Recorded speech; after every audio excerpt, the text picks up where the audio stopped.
ಮತ್ತು ಬಹುತೇಕರಿಗೆ ವಿಚಾರಗಳನ್ನು ಹೇಳಿದ ನಂತರವಾಗಿ ಅವರು ಕೂಡ ಪಾಸಿಟಿವ್ ರೆಸ್ಪಾನ್ಸ್ ಅನ್ನ ಕೊಟ್ಟಿದ್ದಾರೆ. ಖಂಡಿತವಾಗ್ಲೂ ಕೂಡ ಅವ್ರು ಹೇಳ್ತಾರೆ, ಹೌದು ನನ್ನ ಮಾತುಗಳನ್ನ ಪರಮಾತ್ಮ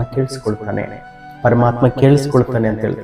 100% ನಿಮ್ಮ ಎಲ್ಲ ಸಮಸ್ಯೆಗಳನ್ನ ಭಗವಂತನಿಗೆ ಹೇಳ್ಕೊಳ್ಳಿ, ನಿಮ್ಮ ಸಂತೋಷಗಳನ್ನು ಭಗವಂತನಿಗೆ ಹೇಳ್ಕೊಳ್ಳಿ, ನಿಮ್ಮ ಎಲ್ಲ ಆಗುಹೋಗುಗಳನ್ನು ಭಗವಂತನಿಗೆ ಹೇಳ್ಕೊಳ್ಳಿ. ಆದರೆ ನಿಮ್ಮ ಎಲ್ಲಾ ಪ್ರಶ್ನೆಗಳಿಗೂ ರೆಸ್ಪಾಂಡ್ ಅನ್ನುವಂಥದ್ದು ಸಿಗಬೇಕು ಅಂತ ಹೇಳಿದ್ರೆ ನಾವು ಬಹಳ ಶುದ್ಧತೆಯಿಂದ ಇರಬೇಕಾಗ್ತದೆ.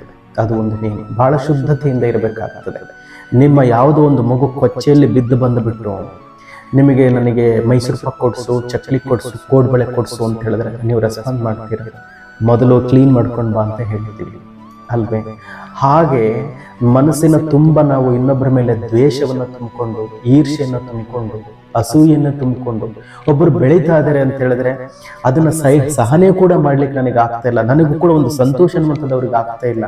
ಅಕ್ಕಪಕ್ಕದವ್ರಿಗೆಲ್ಲೋ ಕೆಟ್ಟದಾಗಿ ನಾನು ಮಾತಾಡ್ತಾ ಇದ್ದೀನಿ, ಅವ್ರಿಗೆ ಏಳಿಗೆಯನ್ನು ಎಲ್ಲೂ ಕೂಡ ಸಹಿಸ್ತಾನೆ ಇಲ್ಲ. ನಾನು ಒಂದು ಸಹಾಯ ಮಾಡ್ಲಿಕ್ಕೆ ಆಗದೇ ಇದ್ರೂ ಪರವಾಗಿಲ್ಲ, ಒಬ್ಬರು ಸಹಾಯ ಮಾಡ್ತಕ್ಕಂಥ ವಿರುದ್ಧವಾಗಿ ಮಾತಾಡ್ತಕ್ಕಂಥದ್ದು, ಲಂಚವನ್ನ ಪಡಿತಕ್ಕಂಥದ್ದು, ಅನ್ಯಾಯದ ಹಣದಿಂದ ಜೀವನವನ್ನ ನಡೆಸ್ತಕ್ಕಂತಹದ್ದು, ಈ ಒಂದು ತುಚ್ಛ ಬುದ್ಧಿಯನ್ನು ನಾವು ಬಿಡಬೇಕಾಗ್ತದೆ. ಆಗ ಮಾತ್ರ ಸ್ಪಂದನೆ ಅನ್ನುವಂಥದ್ದು ಭಗವಂತನಿಂದ ನಮಗೆ ಸಿಗ್ತಾ ಹೋಗ್ತದೆ.